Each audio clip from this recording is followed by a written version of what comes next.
All right, Jacob, the sailing pirate. How's it going? You're in Durban. Yes, it's amazing thing. I could never believe I will be sailing so far, and this was obviously the one of the most challenging passages. And once we are in the halfway, it's like, well, all right, I think I can finish this. Yeah, So, I guess I said the other day, like you're about 21,000 miles out of Portugal now, and you're pretty much sailing home now. So that do you reflect on that? pretty much. When I spoke to Gary in Thursday Island, and he was like so upset because he had to resign from for some family reasons. And I said, Gary, don't be worried, because if I was Australian, I would probably stay there too, because for us Europeans, we are on the way back home, all right? Yeah. And Australians, they are going farther and farther. So, like psychologically, it's much harder for them. Yeah, absolutely. Okay, so looking back on it, with you and your whole life, you seem to be achieving a dream. How do you put that in a nutshell? Describe that to me. The whole idea of doing the boat and coming out here, and now you're a long way down the track.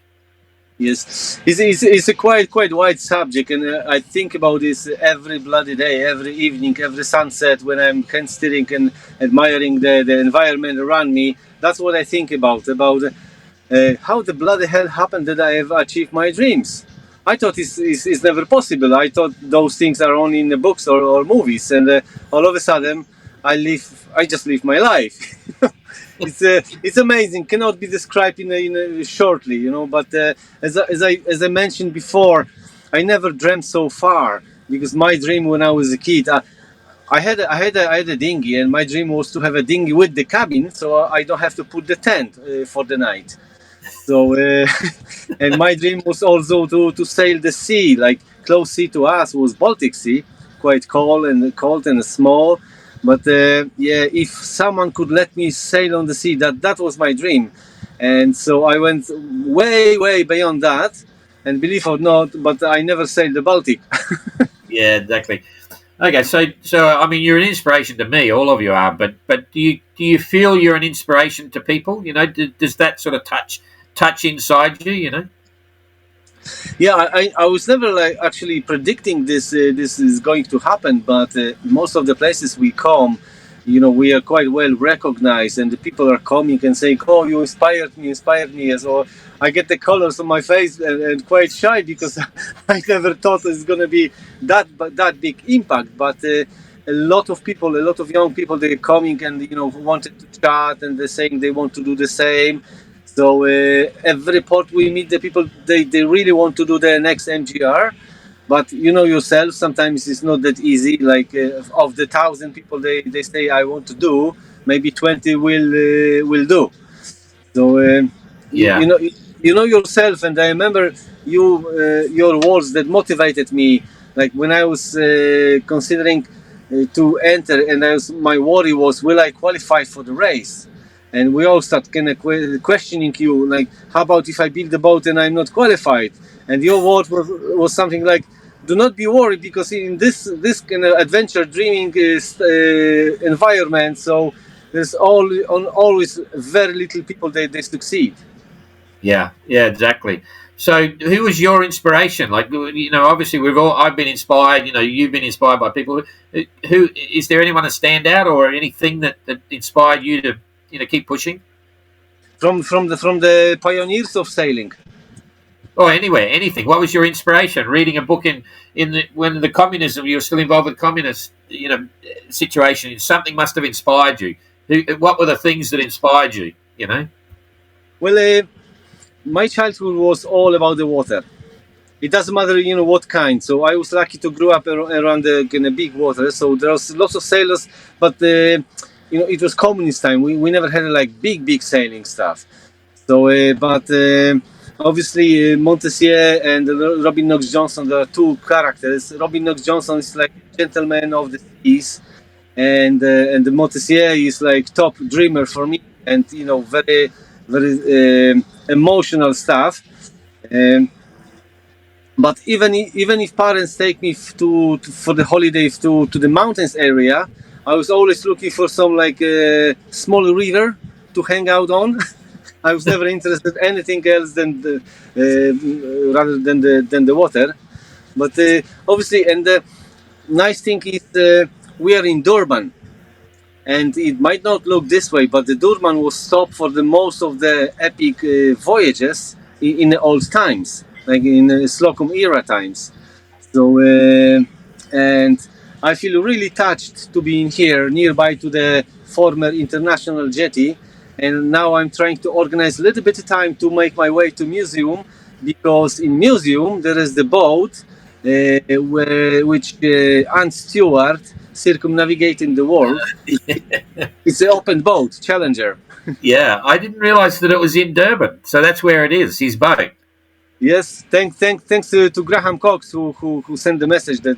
I was just about to mention Graham when you were talking about the history of Durban, and I said we're very lucky to have been a little bit touched and involved by the late John Guswell, sort of personally, but also his story is a big part of what we're all doing. But Graham is a big part of that too, eh? He keeps bringing up all these stories about all the little boats that have gone around, so we're really quite lucky to have him part of what's going on, eh? Yeah, he's Graham is like an encyclopedia of the sailing. So you name the boat, and it will tell you, where he is Absolutely. and where ended up. So Yeah. I read his book, and this is why I look at the Durban slightly different way.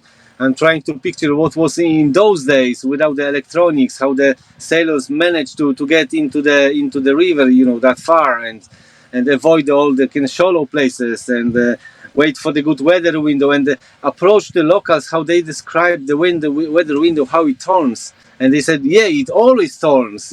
Yeah. So they know Yeah, the path. absolutely. They don't need any forecast. Yeah. Okay. So, what about your health? You've been on the boat for a long time, all that sort of stuff. How do you feel? You obviously you look a bit different than when you started. I mean, everyone's lost a bit of weight, but that's because they're toned. So, describe to me what's going on with your body. Since you left. Yes, that question, before I said to the journey, I get all the testing examination with every possible type of the doctor. And my biggest fear was my knees, because they were quite. I have a lot of micro injury from my previous passion, which was like wrestling, and especially my knees. But I got a special set of the injections, and my attention was always just to not get my knee damaged any further. But during the sailing, the different things start coming up, and I used to have a rash on my back and around my body from being salty wet for a long time. So, but since I learned how to manage this, I sometimes I use my Pampers nappies. Sometimes I'm just clothless, not to get wet, and it's getting much better. Sun impact was quite significant, because spending so much time in Ireland, I kind of forgot how it is to be on the strong sun. But my body adjusted well, and now I use filters, but not as much as I used to. Other thing which on the beginning of the journey was really impacting me is that I cannot stretch properly, even though I can nearly stand in my cabin like this. Yeah. But being on your bum or on your knees all the time, it's just affecting the rotation mobility of my joints in my knees and stuff. But everything gets better, and now I kind of feel better in the boat than anywhere outside. Yeah. Yeah. Exactly. I know you're always the happy chappy of the MGR fleet. You're always smiling. But what's going on inside of your head? I mean, it's a mind game. It's still very tough. We make it look all fluffy and light and stuff like that. Have you had any dark moments, or what's going on up there? Well, I have to say no. I never had the dark moments. I used to be down a little bit, but that mainly because I lost the plot and lost the rhythm with my boat and couldn't sail any faster. So if I don't sail faster as fast as I want, then I'm getting upset a little bit. But regards the being on the boat and loneliness, no, I never struggle with this. I do miss my friends big time, really, really big time. But I know having the connection with them through the Starlink, I can talk to them quite often, and then they know about me, and sooner or later I gonna join them. Yeah. So Starlink's a big part of what's going on. You you're a heavy user. How often do you use it? Starlink. No, because I have a basic packet, so I am limited with the bytes. So obviously the priority is for weather updates and the yellow brick tracker to see where the others are. And I'm trying to make maybe 2 phone calls a day, and that's it. Sometimes I have a days without, or even a week without calling anyone, because from the other hand, I'm not very happy to have a Starlink at all. If I had another device of my, for example, sat phone that I can see currents, I probably would cancel this. Yeah. Yeah. Okay, makes sense. And so, what is there anything you're missing on a daily basis, or you think, oh, geez, I wish I had that, or whatever, There are a few things. Some of them I can't tell you. Okay, what can you tell me? So, but the problem is that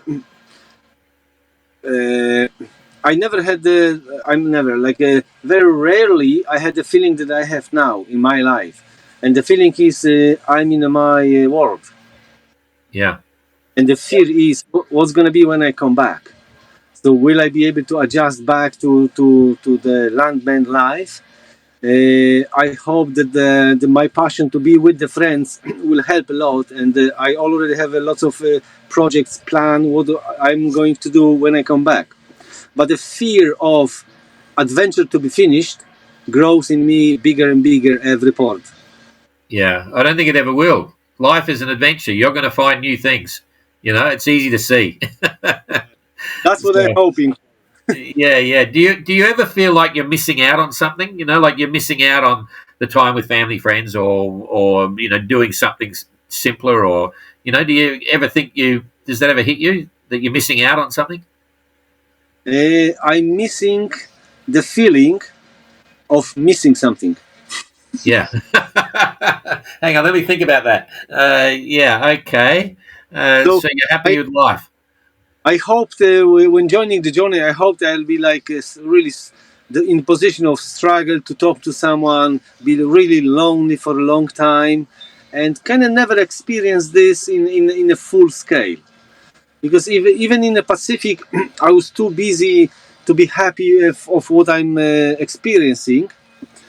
And later on, knowing where the others are, that also helped because I feel like I'm with the crowd still. Yeah. Even we don't talk, but we know where we are and we do similar things. We go same direction. We might even exchange some text messages.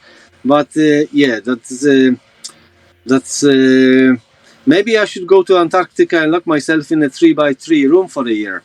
What do you think? Yeah, but you need someone else with you to survive. Although we did put a guy in the hut by himself, which had a huge connection to Donald Trump, believe it or not.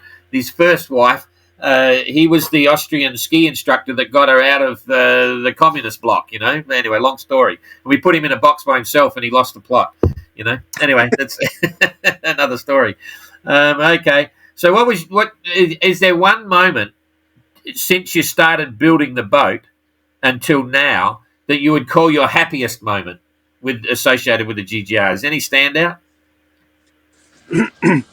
Well, as the voyage is divided by the stages or by the legs, like every leg has a moment like this, Yeah, like extreme happiness. There was many moments like that because we went through the 3 oceans right now and the 5 seas. Every bit of water has its own unique character, and once you go through that and then you come to the port, you're really happy. And well, for the last year or two, like all my life is about those moments. yeah, that's cool. Yeah, yeah. Well, the good news is you're videoing a lot of it. We love your videos. You're gonna. I often, you may remember, I've told all the entrants at the beginning. I said, look, it's one thing to talk about it when it's over, but when you can show people what you've done, it'll blow them away. So you've got a lot to live or look forward to with sharing your videos. They're great. Well, I wish I could do more, but my approach to the electronics. I'm just my hands are like too not smart enough to. Oh, bugger. We lost his signal. Oh, he's back. He's okay. So that's fine. What were we talking about? I can't remember. Yes, about the Durban and the happy moments in the life. Yeah, that's right. Okay, so we lost you there for a sec. We're back.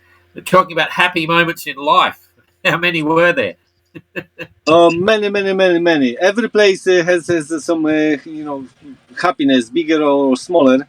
But the most amazing ones, they all over the scale. Yeah, good.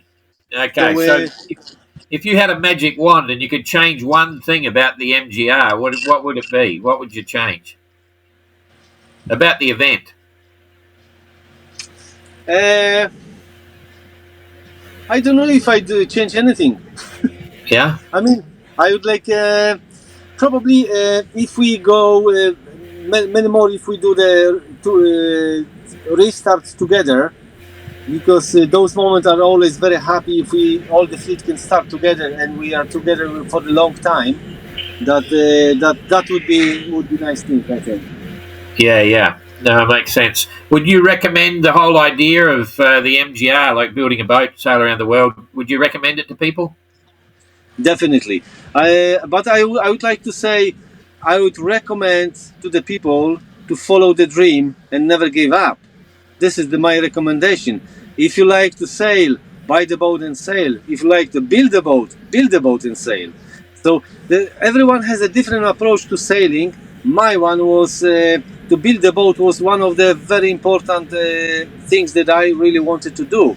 So for me, this adventure is like a complex of dreams that I can do. I can, as they say, kill two birds with one stone.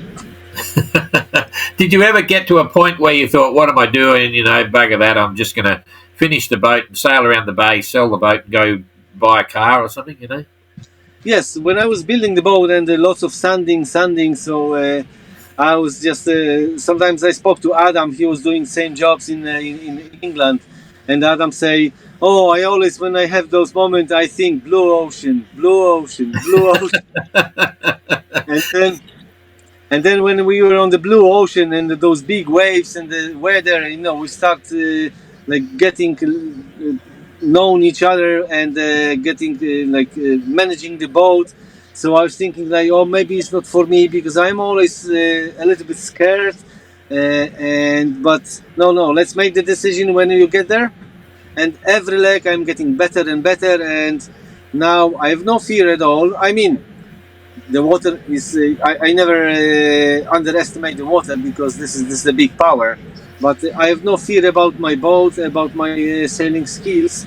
Yeah. So I feel so completed that it's amazing feeling when you do your dream and then you don't have to do anything more. You can just live the life. There's no pressure anymore. So, that's called life defining and life changing. I know exactly what you mean. It's happened to me more than once. It's quite interesting. Yeah, and the biggest one I had, seeing we're talking, it was happened on Tracker. On Tracker, when I was going across the Atlantic, after 40 years of adventures, I finally worked it out. Why do I do this? To prove something to myself. And when I'm on Tracker in the middle of the Atlantic, I said, I don't need to do that anymore. I don't need to prove anything to myself anymore. It's quite funny. Yeah. All right, so beautiful feeling. Yeah, absolutely. It's really fun. What's the deal with the pirate and the leprechaun and all that sort of stuff? Why do you dress up? Well, it always kind of reflects my mood. So and then obviously as a kid I used to read lots of books about the pirates and the ships corsairs and stuff. So we should not like the pirates because they're bad guys on the sea. But somehow marketing specialists, they created them as a cartoon. Yeah, exactly. Yeah, exactly. We all like them, and the piracy would be about we see this like a real seamanship. Yeah. Let's say because they managed to drive their boats faster than the others to catch the others. Yeah. So they they probably were like a good seamen. And yeah, when I felt I'm gonna achieve something, then I have a pirate's mood. Yeah. When I feel like proud of myself, and all my friends, then I like to dress as some national things. But usually it depends what I have by my hand. I can. Yeah, it's just for fun. I'm with you. I get into so much trouble when I'm stupid Aussie humour or something, But if it's not fun, why do you do it? You got to have a bit of a laugh. So I can relate to that. Not a problem. Okay, final one. I think we've already covered it, but I'll just double check. You're gonna arrive in Antigua. What's going to happen to the boat? How's your relationship with your boat now? What do you think will evolve there? Well, we don't argue any much anymore. So we are kind of perfect coupled at this stage. We don't talk about the divorce yet. So let's get us back to Antigua. But then I like to sail back to Ireland because I think I owe my village to bring the boat in there, and then I will be thinking what to do. Ideally, I like to get someone else who likes to do the next MGR. And even my idea is as a package, because I wouldn't let the BB go in the stage she is now. So, but if I be selling the boat, it's gonna be on the condition that okay, you pay this much, and I give you 1 month of work, and I will do all the amendments, whichever you want. But I like to do them myself.